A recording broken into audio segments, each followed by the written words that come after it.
monto bono du ganteme adigban we wato ka jantime ene o tout tete gbaja somedo bere konto pété e gbaja koso. Sinon, j'avais 2000 dollars et hier nuit j'ai fait des placements. Je te dis mon frère, aujourd'hui, le contact... Oui, salut. J'espère que la forme hier, oui, la forme chez tout le monde. Dans cette nouvelle vidéo, je vais vous montrer une opportunité à saisir la semaine prochaine. Aujourd'hui, actuellement, le marché est fermé et sur le GBP CHF, il y a une opportunité d'achat. Donc, je vais partager avec vous l'opportunité là. Quand je prends le GBP CHF, c'est qui est. Quand on va en H4, vous allez voir que ça fait une consolidation. Oui, après une forte montée, le prix est en train de stagner, c'est rentré dans une sorte de range. Donc on peut toutefois profiter de ça. Donc voilà le but de notre vidéo, comment profiter de l'opportunité qui s'offre à nous. Donc je suis là, ça c'est en H4, je trouve généralement en H1. Donc, tout y est, même en H4 aussi. Et vous voyez, en H4 d'abord la configuration, on a le W pour ne pas dire le W, parce que on y voit d'abord ceci, après le grand et puis le grand. Et il y a eu la cassure de la ligne de cours et une sorte de retest qui est en train de se faire. Donc en tant que trader de H1, je viens en H1 pour mieux, c'est ça. Voilà la configuration.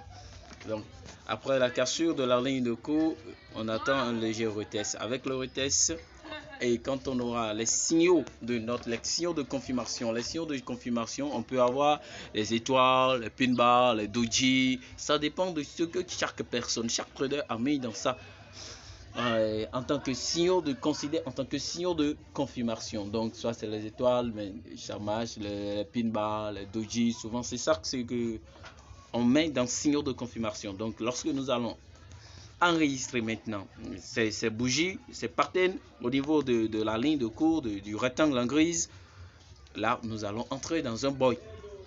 Parce que je vous dis, et autre élément, qu'il y a l'actif qui s'est rapproché de la moyenne mobile qui est là. On voit clairement que l'actif, après avoir cassé la ligne de cours, c'est un peu éloigné de la ligne de la moyenne mobile. Ici la moyenne mobile est là et l'actif est juste le prix est juste en dessus de la moyenne mobile. Donc c'est plus rapide, c'est plus proche.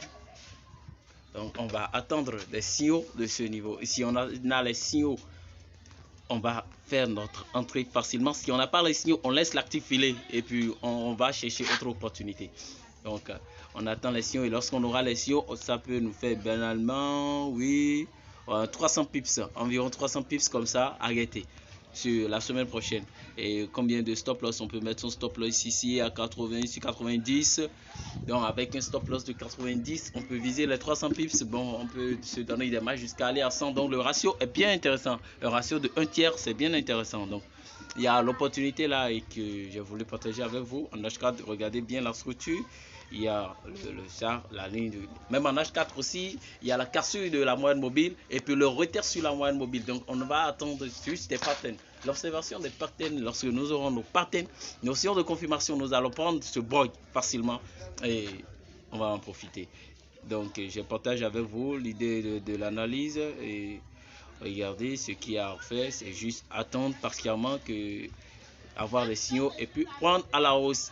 Regardez si le ratio est vraiment intéressant parce que si H4 on voit ce pin bar qui est en rouge. Avec ce pin bar en rouge, si on prend ça là, si on se positionne là, regardez notre stop loss serait à 180 et le TP serait combien?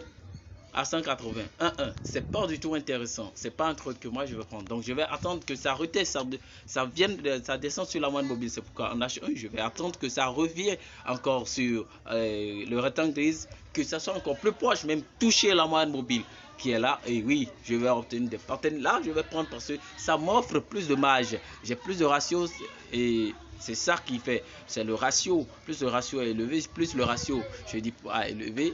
Et le ratio 1 tiers, un cinquième, un sixième, un dixième, là c'est que j'ai de solides arguments pour entrer dans ce truc parce que je ne risque absolument rien, même si je perds, c'est que mon capital ne souffrira pas beaucoup. Donc c'est comme ça.